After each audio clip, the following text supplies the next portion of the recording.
प्रधानमंत्री नरेंद्र मोदी ने कन्याकुमारी में 45 घंटे ध्यान साधना पर देशवासियों को एक पत्र लिखा और इसमें उन्होंने अपने अनुभव बताए। प्रधानमंत्री नरेंद्र मोदी ने बताया कि शुरू में चुनावी कोलाहल मेरे दिमाग में गूंज रहा था, लेकिन धीरे धीरे आंखें नम हो रही थी और मैं शून्यता में जा रहा था। प्रधानमंत्री मोदी ने पत्र 1 जून को कन्याकुमारी से दिल्ली वापस आने के दौरान शाम 4:15 से 7 बजे के बीच लिखा। पत्र का शीर्षक है कन्याकुमारी में साधना से नए संकल्प।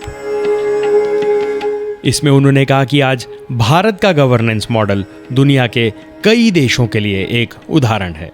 मेरे प्यारे देशवासियों, लोकतंत्र की जननी में लोकतंत्र के सबसे बड़े महापर्व का समापन हो चुका है।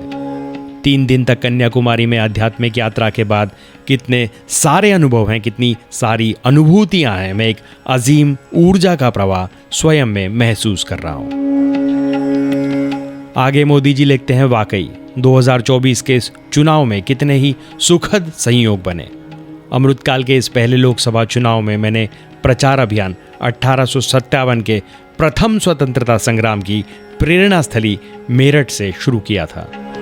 मां भारती की परिक्रमा करते हुए इस चुनाव में मेरी आखिरी सभा पंजाब के होशियारपुर में हुई। इसके बाद मुझे कन्याकुमारी में भारत माता के चरणों में बैठने का अवसर मिला। उन शुरुआती पलों में चुनाव का कोलाहल मन मस्तिष्क में गूंज रहा था। रैलियों में, रोड शो में देखे अनगिनत चेहरे मेरी आंखों के सामने आ रहे थे। माताओं, बहनों, बेटियों का अजीम प्रेम, उनका आशीर्वाद, उनकी आंखों में मेरे लिए वो विश्वास, वो दुलार, मैं सब कुछ आत्मसात कर रहा था। मेरी आंखें नम हो रही थी। मैं शून्यता में जा रहा था, साधना में प्रवेश कर रहा था। कुछ ही क्षणों में राजनीतिक वाद विवाद, वार पलटवार, आरोपों के स्वर, शब्द शून्य में समाते चले गए। मेरे मन में विरक्ति का भाव और तीव्र हो गया। मेरा मन बाहरी जगत से पूरी तरह निकल गया। इतने बड़े दायित्वों के बीच ऐसी साधना कठिन होती है, लेकिन कन्याकुमारी की भूमि और स्वामी विवेकानंद की प्रेरणा ने इसे आसान बना दिया। मैं ईश्वर का भी आभारी हूं कि उन्होंने मुझे जन्म से ये संस्कार दिए। मैं ये भी सोच रहा था कि स्वामी विवेकानंद जी ने उस स्थान पर साधना के समय क्या अनुभव किया होगा। मेरी साधना का कुछ हिस्सा इस तरह के विचार प्रवाह में बहा। इस विरक्ति के बीच भारत के लक्ष्यों के लिए निरंतर विचार उमड़ रहे थे।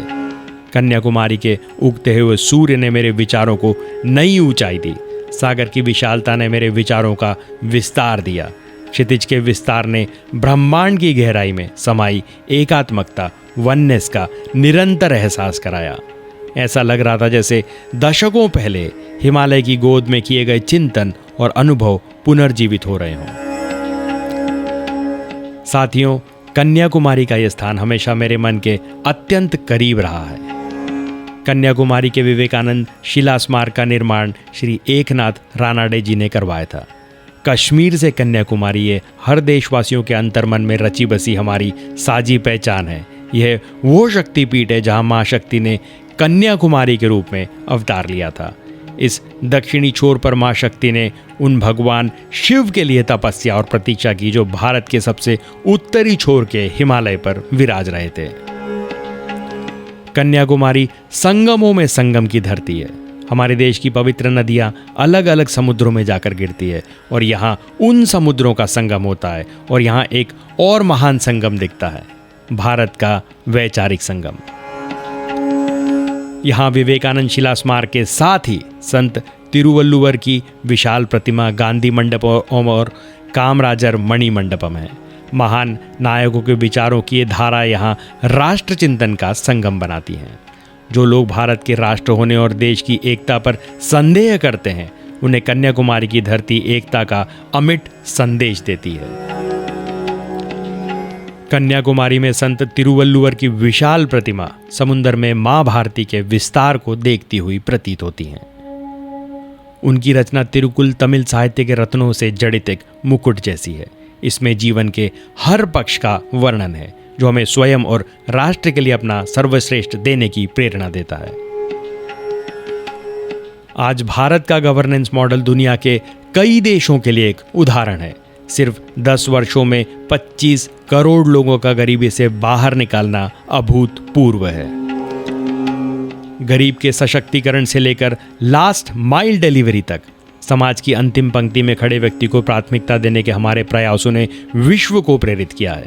नए भारत का यह स्वरूप हमें गर्व और गौरव से भर देता है, लेकिन साथ ही ये 140 करोड़ देशवासियों को उनके कर्तव्यों का एहसास भी करवाता है।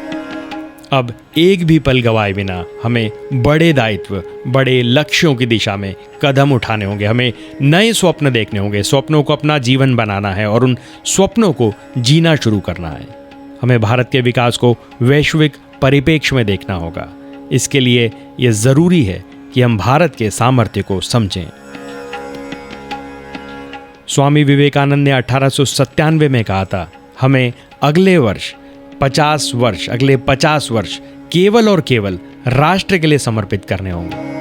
उनके इस आह्वान के ठीक 50 वर्ष बाद 1947 में भारत आज़ाद हो गया। आज हमारे पास वैसा ही स्वर्णिम अवसर है। हम अगले 25 वर्ष केवल और केवल राष्ट्र के लिए समर्पित करें। हमारे प्रयास आने वाली पीढ़ियों और आने वाली शताब्दियों के लिए नए भारत की सुदृढ़ नींव बनकर अमर रहेंगे। मैं देश की ऊर्जा को देखकर यह कह सकता हूं कि लक्ष्य अब दूर नहीं है। आइए तेज कदमों से चलें, मिलकर चलें, भारत को विकसित बनाएं।